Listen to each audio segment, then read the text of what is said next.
Engineering Dynamics, Session 2, Kinematics of a Particle.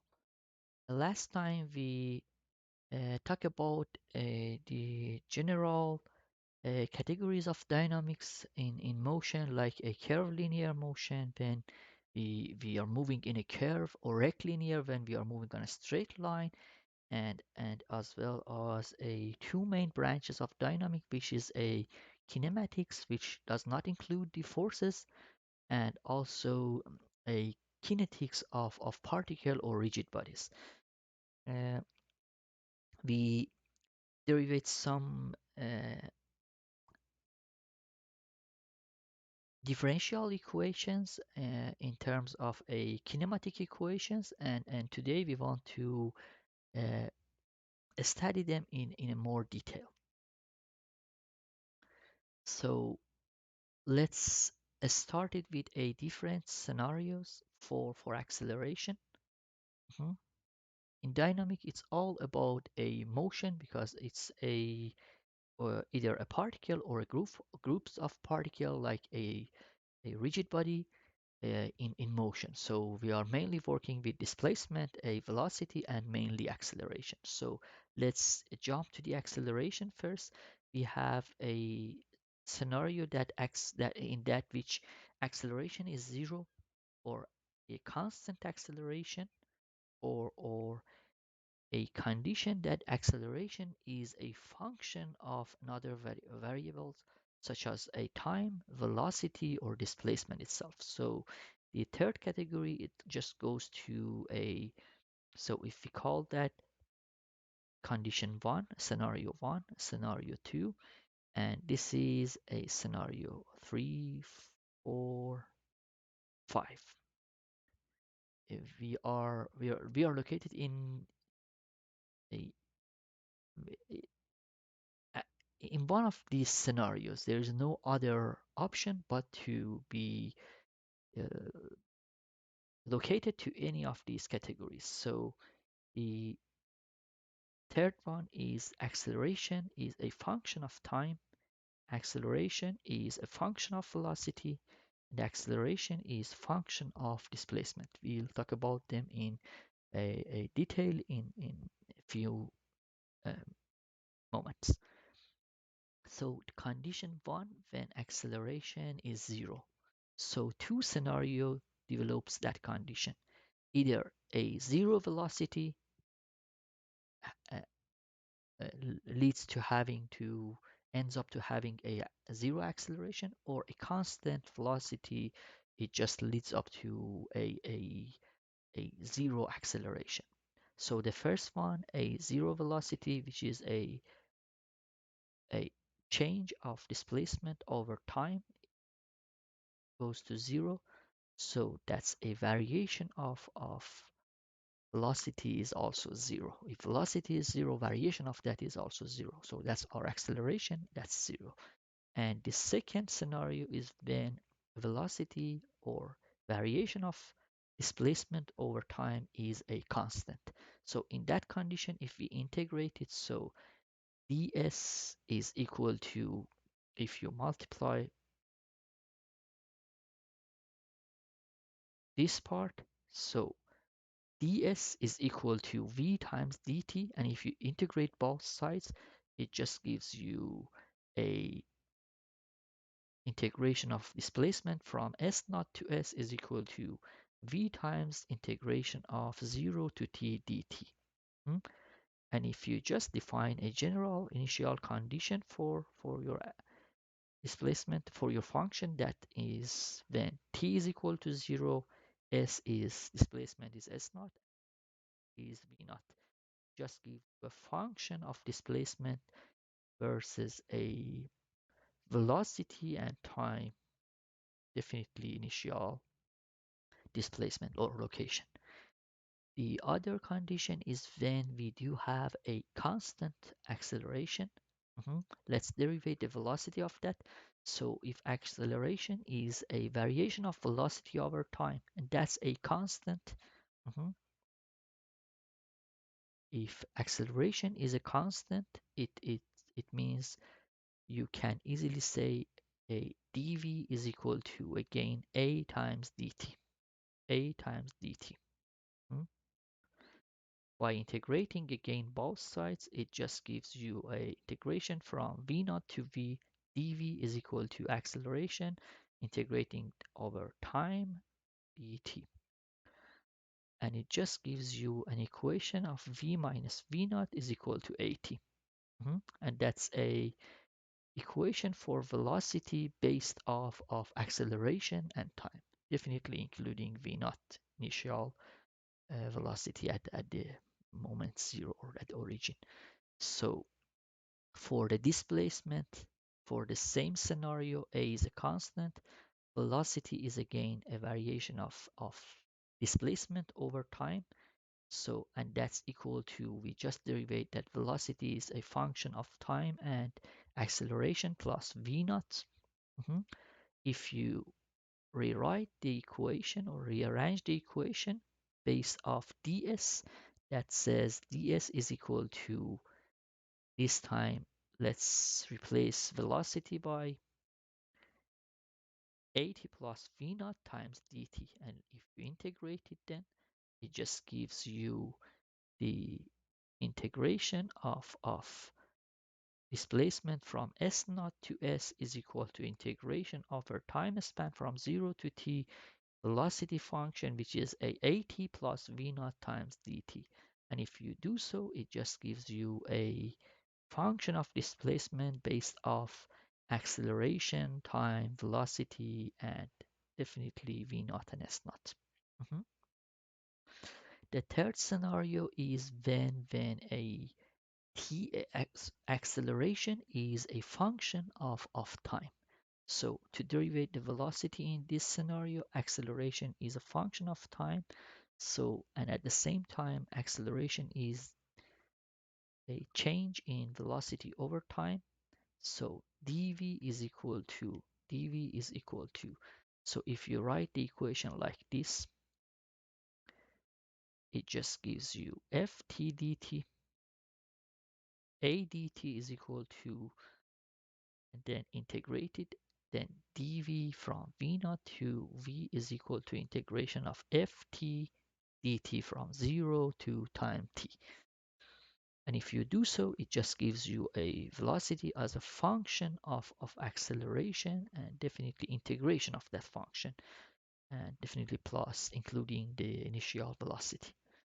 And if you want to know what the displacement is in that scenario, v is a function of time. So that's v is also variation of displacement over time. So ds is going to be like gt times t. ds is equal to gt dt. And if you integrate it, it just gives you ds from s naught to s. Integrated is just integration of 0 to t gt dt. And if you do the math, it just gives you displacement as a function of integration of your function over the time span plus a initial location. In fourth scenario, which acceleration is a function of velocity, this time a is a function of velocity and acceleration is also variation of velocity over time. So if you rewrite this equation like this, bring a fv function of v over here and take the dt at the top in the first part. So it just gives you dv over function of velocity, which is acceleration, is equal to dt, and that's correct. This a rearrangement of the previous equation is this one. And if you then integrate it, it's equal to a integration over 0 to t dt. And the interesting part is that's a t. If you integrate dt from 0 to t, that gives you t. And that's a function of integrating of dv over fv. And then v itself is a function of time. And in that case, acceleration is dv over dt is equal to fv. And that's a, for example, that's an example of this scenario.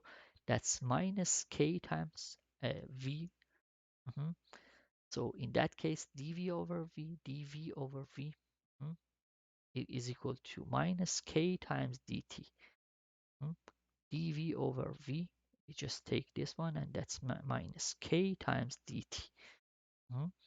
So the integrating the first part is ln of v over v naught. So that's a normal logarithm of v over v naught. That's and is equal to minus kt. Mhm. And if you do the math, it finally gives you velocity is v naught times e to negative kt. Mhm. And also v is a function of time. V is variation of displacement over time.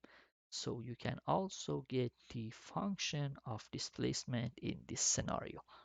So S is likewise equal to initial location plus integration of the function from 0 to t.